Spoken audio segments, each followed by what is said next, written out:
Let's talk about Minecraft updates. And because this is 2021, we're going to be doing that through the use of a tier list, because this is how we communicate now. Yesterday we all got to watch the Minecraft Live 2021 show, and a bunch of very interesting features were announced for the up-and-coming Minecraft updates. So today I'm going to give my opinions on them, do a little bit of ranking, and just generally have a bit of a natter. Lush caves. Now this isn't actually part of the wild update. In fact, a few of these things aren't part of the wild update, but given they haven't released yet, it feels like a good time to mention them. We've been asking for a cave update for a very long time indeed, and the lush caves are probably my personal favourite. So they're definitely A tier. Dripstone caves. The dripstone caves are also incredibly cool, but also I'm a complete moron, so the chances of me dying in these is considerably higher. Okay, so I won't be able to enjoy them quite as much because I'll just be scared the whole time. That's why it's in tier B. Mountains. Now mountains are definitely S tier.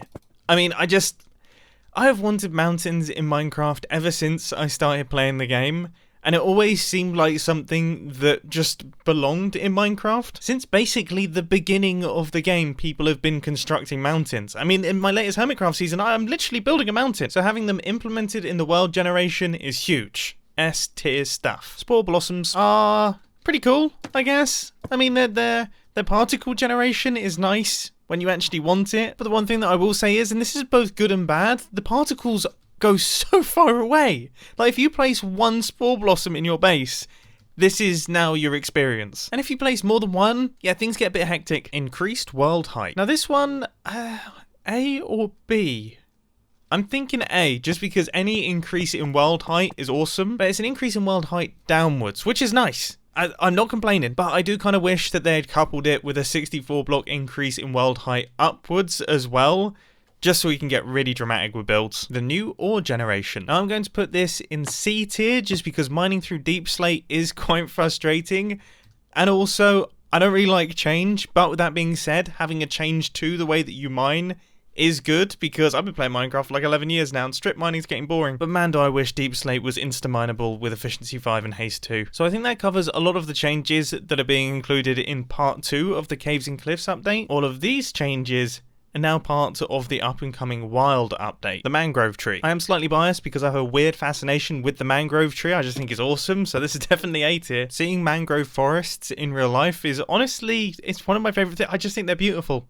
So I hope to recreate something like that in Minecraft. Mangrove planks. It's difficult to be upset about new wood types, but it's also difficult to be too excited about new wood types, so I'm putting it in the C tier. With that being said, it is nice to have another block that blends in well with jungle wood, because this is kind of a unique tone in Minecraft, and not many things go with it that well. I feel like a bunch of builders are about to punch me. So you know what? I think I've been a little bit harsh. I'm going to bump it up to B tier. The mangrove propagule. In its current state, I'm going to put it in C tier, just because it's difficult to get too excited about what is essentially a sapling. But, and I highly doubt this will be the case, but if it works like an actual mangrove tree, in that the propagules grow and then they drop down into the ground, and then that's where a new tree grows from, we could end up with self-spreading forests in Minecraft, which would be interesting. Not sure it would be good or bad. I really don't know, but it would be interesting. Mangrove roots. Super interesting building block, perfect for building things like huts. I would give this a solid B tier. The mud block, as a block itself,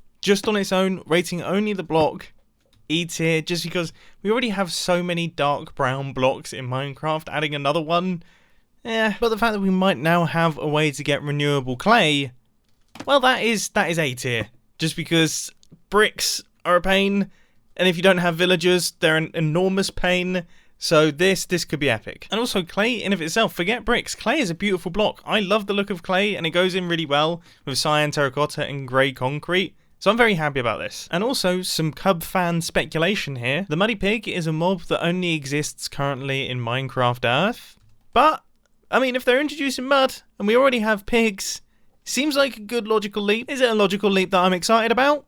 Not really. I mean, it's a cute little mob, but, you know, it's one of those ones that I'll see once and I'll be like, oh, that's really sweet. And then I'll never make use of them ever again. Mud bricks. Now, this would have been a C tier because, as I mentioned earlier, I'm not that fussed about them adding more brown blocks, but because of the justification for adding it, I'm putting it in B tier. I think the idea of adding more non-European and American-centric building blocks into the game is a super cool initiative, and it's something that I hope to see more of in the future. For example, having vibrant painted planks would be fantastic. Swamps being overhauled in general, A tier. swamps are pants, so seeing them get a huge upgrade is wicked. The Skulk block. This section is all about the Deep Dark, so expect a lot of very high tiers here. If I'm right in saying that the Skulk block is a generatable block through killing mobs that drops XP when you break it, we essentially have a renewable XP source, and also essentially like a XP bulk storage system. Like, you could generate a bunch of these things and just push them into one big block using a giant piston feed tape, and then when you needed XP you could just go over there and start mining it and you would get XP. This, if I am correct, is definitely an S tier edition. The Skulk Catalyst, also an S tier edition, because this is what allows the Skulk blocks to be generatable. That causes mob deaths to generate Skulk blocks. It's just such a cool game mechanic to introduce, one that's incredibly unique. The Skulk Veins. Now look, okay, I do not want to get too excited about this here, and I could be totally wrong. And for that reason, I'm putting it in the A tier because it's cool anyway, and I love Glow Lichen, so anything else that's like Glow Lichen, immediate A tier. But for some reason, it just feels to me like this could transmit vibrations through it. Call me crazy. This is pure speculation. No one has mentioned this. But it just feels like it. So you could have lines of Skulk Veins that would then transmit vibrations, potentially between Skulk sensors and the screamers and things. It would be wicked. And it would be a kind of strange alternative to Redstone, and I'm all for it. And if that was the case, obvious S tier, maybe even higher somehow. But obviously we don't know that, and this is pure speculation. Still A tier. The Skulk Shrieker. This thing is obviously really, really cool, but I'm going to put it in B tier just because I know for a fact that someone on the Hermitcraft server is going to put one in my base and scare the pants off me. Outside of that, this is an S tier item, just because seeing Minecraft go in this slightly more scary direction is epic. Skulk Sensors. Obviously an S tier item. I mean, come on now. Wireless redstone things. Love it. The Frame Block. This is actually a block that I took off the wiki because I personally didn't notice it, but these were new types of blocks that were being used in the Deep Dark cities, and it looks pretty good. So I'm going to put it in B tier. Not that we needed a new type of stone brick, we've got plenty of them, but then again I do really like stone brick, so I'm always happy for new variants. The Deep Dark City couldn't be much more of an S tier, to be honest with you. I was a tiny bit disappointed to find out that they were pushing back the Deep Dark stuff because I'm so excited for it, but then seeing that Deep Dark City and seeing what they're doing with it, it looks so amazing. It's worth the wait. And I actually really do applaud Mojang for not putting out a half-baked thing and actually saying to the Minecraft community, look, you know, we actually have better ideas for how to implement this, so give us some time, it's going to be better. It's funny because the gaming community always complains about pushbacks, but then equally always complains when something that's not quite ready gets put out regardless. So I think Mojang have taken the correct decision here. The Alley. The S tier probably shouldn't be the most populated category on a tier list, but I'm so happy. Remember, I voted for Phantom, so take my opinions with a pinch of salt here, but I genuinely think the Alley presented the most unique game mechanics out of any of the 3 mobs in the mob vote. It's essentially a Minecraft hopper with an AI, and that could be very interesting in a number of different redstone systems. Frogs are pretty cool. Like any atmospheric mob, I like it, but it's nothing groundbreaking. B tier. Fireflies, I'm actually going to put is C tier, I think. It is difficult because they are really, really cool. But I worry about server performance and things. But then in the video, they look like particles, but then these guys are eating them. So I don't know. Tadpoles, I'm also going to put in C tier just because we already have a bunch of fish and they already cause a bunch of issues for servers in terms of performance. So adding something else in the water could cause problems. But I want to make it very clear, I love the idea of there being temperate mobs in Minecraft. That is super, super cool. And I think I'm becoming a little bit overly harsh now because our S tier is still going a bit too strong. There's just too much good stuff in this update. For example, the Warden. I'm going to put this in 2 tiers. It's going in the Z tier because I know for a fact that this thing is going to absolutely demolish me. But I'm also going to put it in the S tier because it is one of the coolest, most unique, most terrifying additions to Minecraft I can think of. It is epic. The sound design, the way that it moves, the actual game mechanic itself, it is a work of art. It seriously is, and it has me so excited for exploring the Deep Dark cities. Chest boat. This one honestly feels like something that would be included in an update 7 years ago, but I am actually really happy to see it because I like traveling in boats, and the idea of being able to haul your stuff with you in a boat is pretty nice. Beat it. The darkness effect. This gets activated in proximity to a skulk shrieker, and it is quite terrifying. If we can put this in splash potions, whoa, that is going to be scary, but for now I'm going to put it in B tier. On its own, it's actually not that exciting. It would probably be C or E, but coupled with all of the deep dark stuff, B. Fallen trees. Now this wasn't actually stated, but it was in some of the concept art, and I believe Bedrock also features fallen trees. I really like these sorts of additions to the realism.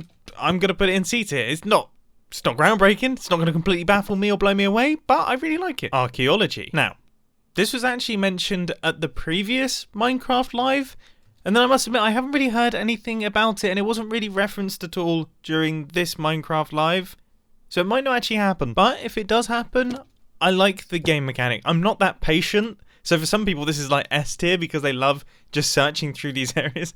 I'm not about that, so that's why it's in B tier for me. But then the cool pots that you can make with the shards, well, that for me is A tier, just because being able to create a custom little statue or ornament in your base, that is something that Minecraft is sort of missing a little bit. So I'd be very happy to see that. Which actually brings me on to the final section of this video. I thought it would be interesting to actually rate the other mobs in the mob vote, just to see where they would end up on this tier list. And the first one is the copper golem, which from a redstone perspective wouldn't really have been particularly that useful. I mean, it would have introduced a copper button, which could have been interesting, but it probably would have behaved the same as other buttons. I mean, randomizers aren't exactly difficult to build in Minecraft. We have hundreds of different designs, and if we want to make a mob-based randomizer, chicken and a pressure plate does more than enough. But from a statue perspective, that could have been quite cool. Like the idea of your little copper golem freezing up and then having him as a statue in your base would have been quite sweet. That would have been cool. So for that reason, and not necessarily the redstone reason,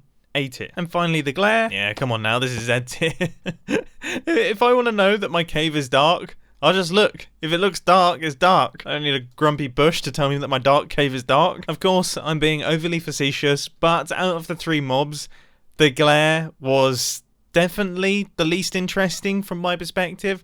So I am glad to see that it was between the copper golem and the alley in the end, and to be honest with you, I would have been satisfied with either one, but I am very, very happy to see that the alley won. So, those are all of my thoughts and opinions on the things that are announced during Minecraft Live 2021. Let me know what you think down in the comment section, how you would switch up this list, and also let me know how excited you are for the update, because I would love to hear your thoughts. Anyway, hope you enjoyed, and I'll catch you in the next video. See ya!